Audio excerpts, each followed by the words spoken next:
One night in Idaho, the college murders. It was a chilly Sunday morning in November 2022.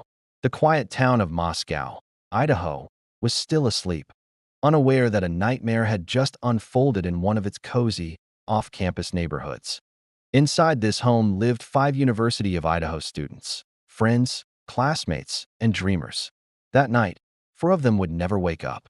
Montage of college life photos, blurred for privacy, symbolic images. Kaylee Goncalves, 21.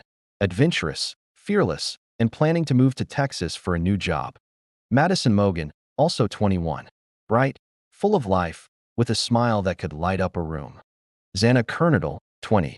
A hard worker who balanced school and her job at a local restaurant. Ethan Chapin, 20.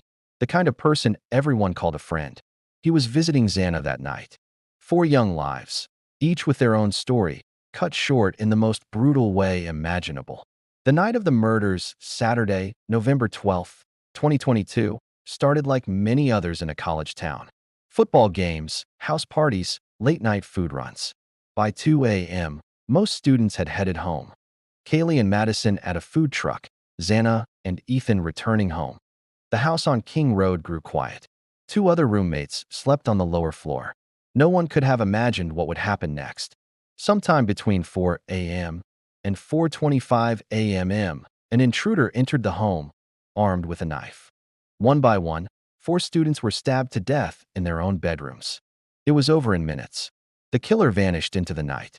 By late morning, Moscow police responded to a 911 call.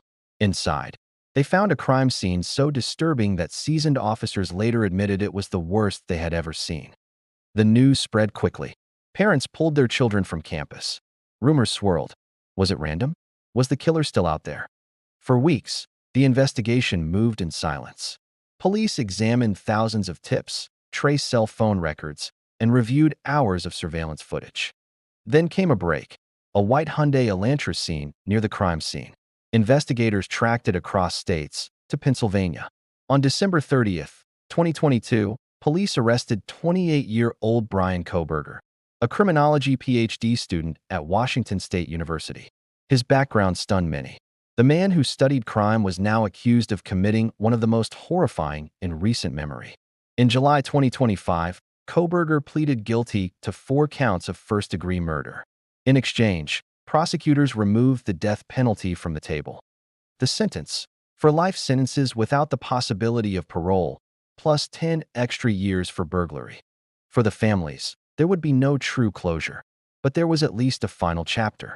The murders of Kaylee, Madison, Xana, and Ethan left scars on the town of Moscow that will never fully heal.